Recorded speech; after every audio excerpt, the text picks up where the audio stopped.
بہت سی چیزیں نکلیں گی، یہ غلط ہوا، یہ غلط ہوا، یہ غلط ہوا، مگر پھر یہ جائیں گے سپریم کورٹ، وہاں بھی ان کو ریلیف نہیں ملے گی. آپ کو میں بتاؤں ریلیف کہاں ملے گی؟ ریلیف آئین کے اوپر ملے گی.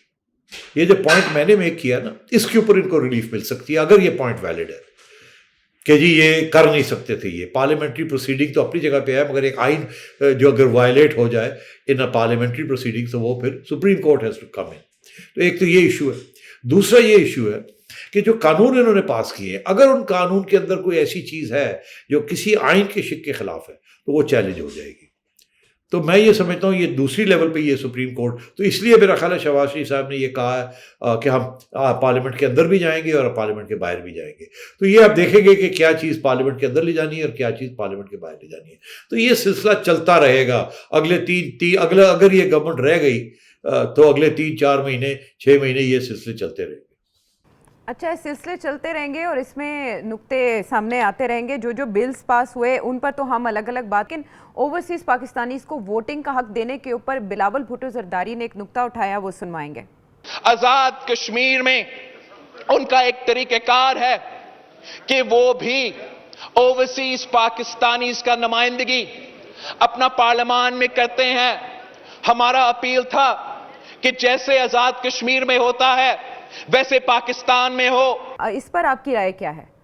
دیکھیے عائشہ، یہ بڑا انٹرسٹنگ پوائنٹ ہے. انہوں نے کہا کہ کشمیر کی جو رائٹس ملی ہیں اوورسیز کشمیریز کو، وہ ایسے ملی ہے کہ کچھ سیٹس ایلوکیٹ کر دی گئی ہیں کہ اگر 30 سیٹیں ہیں تو اس میں سے 4 سیٹیں ہیں جو اوورسیز کشمیریز کو دے دی گئی ہیں، وہ اس کے لیے ووٹ ڈال دیں.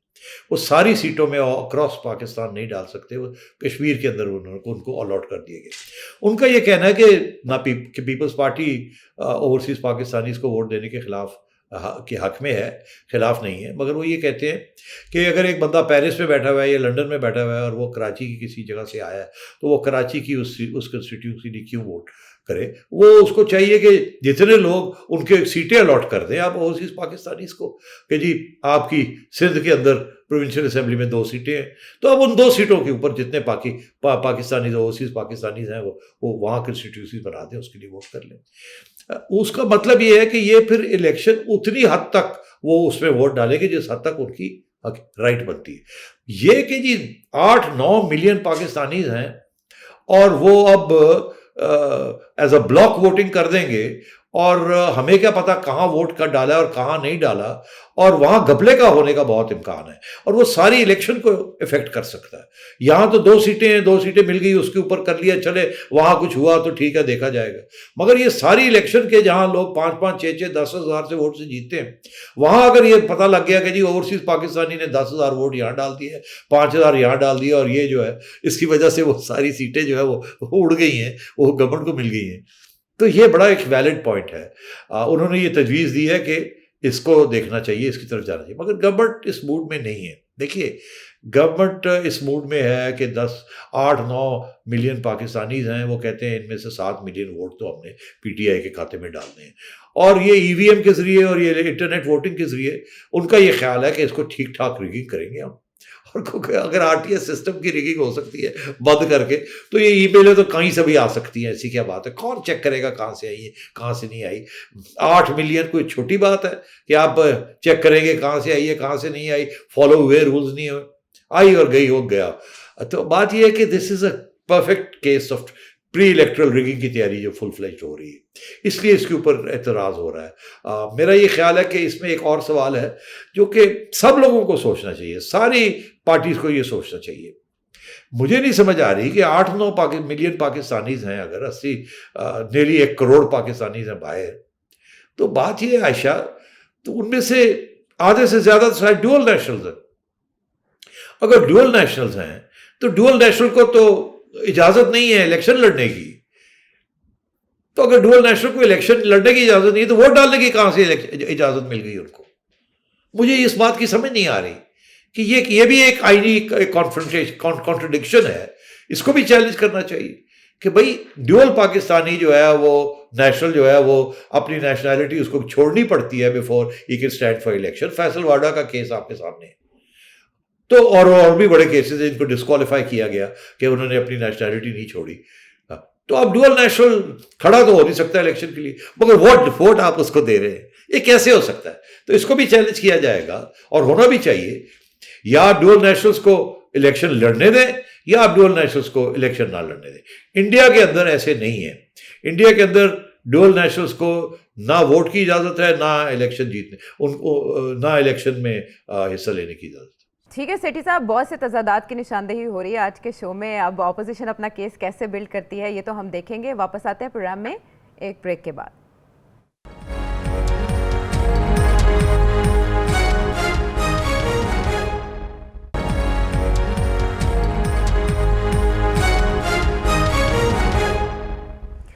ویلکم بیک ٹو دا شو. جو بلز منظور کرائے گئے ہیں انتہائی صورت کے ساتھ، عجلت میں، تیزی کے ساتھ، بہت سے ہیں، اور اس میں سے جن بلز پہ بات ہو رہی ہے وہ ہم نے جانا ای وی ایم پہ ہو رہی ہے، ووٹنگ پہ بات ہو رہی ہے. کلبھوشن یادو کو جو اپیل کا حق دینے سے متعلق جو بل ہے وہ بھی منظور کر لیا گیا ہے، اور اس پر اپوزیشن بہت شور شرابہ کر رہی ہے. اور وہ جو مودی کے یار کے تانے ماضی میں دیے جاتے تھے اب وہ اس حکومت کو دیے جا رہے ہیں. سیٹھی صاحب، اس کو ایلیبوریٹ کرنا بہت ضروری ہے کہ گورنمنٹ کو ایسا کیوں کرنا پڑا، اور اسٹیٹ بینک سے ریلیٹڈ بلز کیا ہیں، ان پر بات کیوں نہیں ہو رہی اس طرح؟ جی عائشہ، ایسے ہے کہ let's take the state bank first. State bank کے بارے میں دو بلز تھے. ایک تھا اسٹیٹ بینک کی آٹونومی کا، آزادی کا، فرام فائنانس منسٹری، اور دوسرا تھا وہ رولز آف بزنس ہیں کچھ، جس کا تعلق FATF کے ساتھ ہے، بزنس ٹرانزیکشنز کا. تو وہ بزنس ٹرانزیکشنز والا جو بل ہے وہ تو انہوں نے کہتے ہیں پاس کر دیا. وہ جو IMF جو چیز مانگ رہی ہے، complete independence of state bank from finance ministry, وہ پتہ نہیں بل پاس ہوا ہے کہ نہیں ہوا، اسی کے اوپر اعتراض ہے. یہ والا بل ہے، اس کے اوپر تو کسی کو اعتراض نہیں ہونا چاہیے. یہ تو FATF ریلیٹڈ بل ہے، اور اگر اس کو IMF بھی کہہ رہی ہے تو ٹھیک ہے. بزنس ٹرانزیکشنز بل یہ ٹھیک ہے، اس میں کوئی پرابلم نہیں ہے، نہ ہی کوئی آبجیکشن ہوگی. آبجیکشن تھی کہ جی کیا آپ اپنے اسٹیٹ بینک کو IMF کے حوالے کر رہے ہیں، کیونکہ IMF نے بندہ آپ کو دیا ہے جو کہ چلا رہا ہے. اور IMF کافی عرصے سے یہ سوال کھڑا کیے ہوئے اور مانگ رہی ہے کہ اسٹیٹ بینک کو الگ کیا جائے، منی سپلائی کو الگ کیا جائے، کریڈٹ کو الگ کیا جائے، ایکسچینج ریٹس کو الگ کیا جائے فرام گورنمنٹ. اور اسحاق ڈار صاحب نے اس کے خلاف ٹھیک ٹھاک مہم چلائی ہوئی ہے. وہ اس کے حق میں نہیں ہے. وہ کہتے ہیں کہ کسی صورت میں بھی حکومت اپنا اسٹیٹ بینک کو آزاد نہیں کر سکتی. اسٹیٹ بینک کو گورنمنٹ کی پالیسیز فالو کرنی پڑیں گی، اور جو گورنمنٹ چلاتی ہے اسی طریقے سے ہونا پڑے گا. اب IMF جو ہے وہ سمجھتی ہے کہ گورنمنٹ غلط کام کرتی ہے، سیاسی کام کرتی ہے، جس کے ساتھ پھر نقصان ہو جاتا ہے اور قرضے بڑھ جاتے ہیں. اور گورنمنٹ جو ہے وہ سیاسی فیصلے کرتی ہے، ایک اکنامک فیصلے نہیں کرتی، جس کے ساتھ پھر قرضے واپس نہیں ہو سکتے.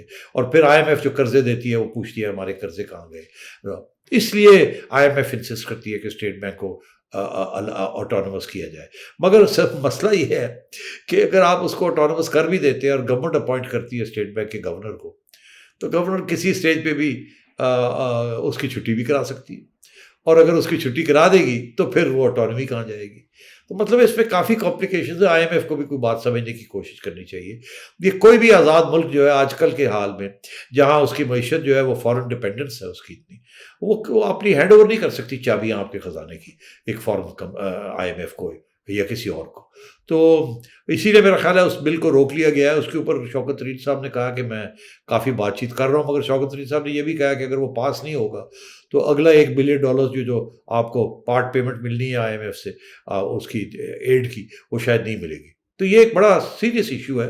اب اس کو کیسے گورنمنٹ ٹیکل کرتی ہے میں نہیں کہہ سکتا، مگر ہو سکتا ہے یہ گورنمنٹ جو ہے IMF کو کہے کہ اس کو تھوڑی دیر کے لیے ابھی آپ ملتوی کر دیں. باقی جو آپ نے ہمیں کہا ہے کہ ٹیکسز بڑھا دیں، بجلی کے ریٹ بڑھا دیں، پیٹرول بڑھا دیں، یہ کر دیں وہ کر دیں، وہ ہم کر دیتے ہیں. اور میرا خیال ہے اس پہ شاید کمپرومائز ہو بھی سکتی ہے، یہ نہیں کہ ہوگی، مگر IMF بڑا انسسٹ کر رہا ہے کہ اسٹیٹ بینک کو الگ کیا جائے، اسٹیٹ بینک کو الگ کیا جائے. ابھی تک تو آج تک جو میں نے خبر سنی ہے وہ شاید نہیں ہوا. ہو سکتا ہے کہ آج کا دن جب ختم ہو اور کل ہمیں یہ خبر ملے کہ وہ بھی گورنمنٹ نے پاس کر دیا ہے، اسٹیٹ بینک کو آزاد کر دیا، مگر شاید اس کے اندر بھی کچھ کلوزز رکھ دیے اپنے آپ کو بچانے کے لیے. سو آئی کانٹ سے. سر کلبھوشن یادو. ہاں یادو. اچھا، اب یادو کے اوپر یہ ہے کہ یہ مسئلہ بنا ہوا ہے ان کے لیے. انہوں نے تو اپنے قانون کے مطابق اس کو سزائے موت بھی سنا دی ہے، مگر وہ چیلنج ہو گیا انٹرنیشنل کورٹ میں، اور ان کو ایک ہدایت ہے انٹرنیشنل کورٹ کی کہ ریویو کریں اس چیز کو. ریویو سے مراد یہ ایک دفعہ پھر سوچ لیں اور قانون کا تقاضا کریں، کچھ ان کو سہولتیں دیں تاکہ یہ اپنے آپ کو ڈیفینڈ کر سکیں. تو اس نے انٹرنیشنل کورٹ نے یہ نہیں کہا کہ اپنا فیصلہ تبدیل کریں. انہوں نے کہا ایک دفعہ صحیح طریقے سے فیصلہ کریں. آپ نے جس طریقے سے فیصلہ کیا ہے وہ بہت جلدی سے کیا ہے اور پورے قانون کا تقاضے پورے نہیں کیے گئے، اور ان کو پورا کر کے ایک دفعہ پھر کس کو ریویو کریں. پرابلم ان کے لیے یہ آ گیا ہے، ایک طرف انٹرنیشنل کورٹ کا ایک ہدایت ہے، ایک آرڈر ہے، آپ سیکریٹری ہیں اس کورٹ کے، آپ کو وہ بات ان کی سننی پڑے گی. دوسری طرف آپ کے اپنے قانون ہیں، آپ کا اپنا قانون کو ریویو کی اجازت نہیں دیتا. تو اس لیے اس قانون پاس کرنا ہے تو اس کو ریویو کیا جائے. میرا خیال ہے اس کے ریویو کرنے میں کوئی حرج نہیں ہے. ریویو کے بعد جو بھی حکومت ہوگی وہ ریویو کر لے. آج یہ حکومت ہے، ریویو اس کو پاور تو ہونی چاہیے ریویو کی. اب ریویو کے اندر وہی پرانا فیصلہ آتا ہے یا کوئی نیا فیصلہ آ جاتا ہے یہ ہم نہیں کہہ سکتے، مگر میرا یہ خیال ہے کہ بالکل ریویو کی اجازت ہونی چاہیے اور یہ قانون پاس کرنا چاہیے ان کو. اس کی وجہ یہ ہے کہ فارن پالیسی جو ہے کسی وقت بھی اس میں تبدیلی کرنی پڑ جاتی ہے، کچھ لین دین کرنی پڑ جاتی ہے. تو قانون اتنا فلیکسیبل ہونا چاہیے کہ ریاست اور حکومت ملک کے مفاد کے اندر کوئی ایسا قدم اٹھا سکے جس میں قانون کی بالادستی اپنی جگہ رہے اور جو فارن پالیسی انیشیٹو لینا ہے وہ اپنی جگہ رہے. تو اس لیے میں سمجھتا ہوں کہ اپوزیشن کا یہ کہنا کہ جی ہم سے آپ نے ڈسکس نہیں کیا، ہمیں کانفیڈنس میں نہیں لیا، یہ بات صحیح ہے. مگر ایٹ دا سیم ٹائم میرا خیال ہے یہ حکومت نے یہ جو قانون پاس کیا ہے یہ صحیح پاس کیا کہ ریویو کی اجازت ہونی چاہیے. ICJ نے جو کہا پاکستان کو اس کو فالو کرنا بھی ضروری ہے، اور اسی سلسلے میں حکومت نے یہ قانون سازی یا یہ بل لانے میں عجلت دکھائی تاکہ اس کو معاملے کو آگے بڑھایا جا سکے جو ایک عرصے سے رکا ہوا ہے. بہت اہم نقطہ سیٹھی صاحب، جب آپ نے بات کی فل فلیج ریگنگ کا پلان ہے جس کے لیے یہ EVM کا بل لایا گیا یا امینڈ کیا جا رہا ہے. آصف علی زرداری صاحب آج پارلیمنٹ کے اجلاس میں آئے اور جب وہ جا رہے تھے تو ان سے سوال کیا گیا اس معاملے پر، تو انہوں نے جو جواب دیا وہ بڑا انٹرسٹنگ ہے. میں آپ سے جاننا چاہوں گی اس پر آپ کا موقف. جتنا یہ زور لگا رہے ہیں، اس بیج کو لگا رہے ہیں، اس کا پھل کوئی اور کھائے گا، یہ نہیں کھائے گا. پھل یہ نہیں کھائیں گے تو کون کھائے گا، اور بیج کون لگا رہا ہے، زور کون لگا رہا ہے سیٹھی صاحب؟ دیکھیے یہ آصف زرداری صاحب، میں نے ایک دفعہ نہیں بہت دفعہ کہا ہے کہ وہ ان کا نام ہے ڈاکٹر آصف زرداری. وہ PhD ہیں پالیٹکس کے اندر، ذہین سیاسی طور پہ. اب آصف زرداری صاحب یہ بات کہہ رہے ہیں کہ یہ بیج یہ لگا رہے ہیں مگر اس کا پھل کوئی اور کھائے گا، یہ 100% صحیح کہہ رہے ہیں. مطلب کیا ان کا مطلب یہ ہے کہ یہ آپ تو شاید آج ہیں، کل نہیں رہیں گے، کل نہیں ہوں گے. اگلی الیکشن کون کرائے گا اللہ بہتر جانتا ہے، اور جب وہ الیکشن ہوگی تو اس میں آپ کہاں ہوں گے. یہی مشینیں آپ کے خلاف بھی استعمال ہو سکتی ہیں. تو ان کا یہ ہے کہ آج آپ ہیں پاور میں، RTS سسٹم رک کر کے آپ کو لے آئے، کل کو یہ مشینیں رک آپ کے خلاف ہو جائیں گی اور پھر آپ دیکھیے گا آپ کے ساتھ کیا ہوتا ہے. شاید زرداری صاحب کے حق میں ہو جائیں یا کسی اور کے حق میں ہو جائیں، کیا پتہ تھرڈ آپشن کے بعد فورتھ آپشن بھی کوئی نکل آئے. تو یہ ان کا کہنا ہے، اور آپ کی تاریخ یہ شو کرتی ہے کہ جب بھی کوئی اس قسم کے اقدامات ہوتے ہیں وہ پھر اسی کے گلے پڑ جاتے ہیں جو کہ ان کو لے کے آیا ہوتا ہے اللہ تعالیٰ کہ جو فیصلے ہوتے ہیں وہ کم ہی لوگ ان کو سمجھ سکتے ہیں. بات سیٹھی صاحب آپ نے وہ 3 الف کی کر دی. سرتاج عزیز صاحب نے جو لکھا اپنی کتاب میں وہ بھی ایک دلچسپ کہانی ہے، دلچسپ قصہ ہے. بہرحال ٹیلی ویژن اسکرین پر آپ کے سامنے نمبر، سیٹھی صاحب کے سامنے اپنا سوال رکھ سکتے ہیں اور ہم تک فیڈ بیک بھی اپنا پہنچا سکتے ہیں. اگلے پروگرام تک کے لیے آپ ہمیں اجازت دیجیے. اللہ نگہبان.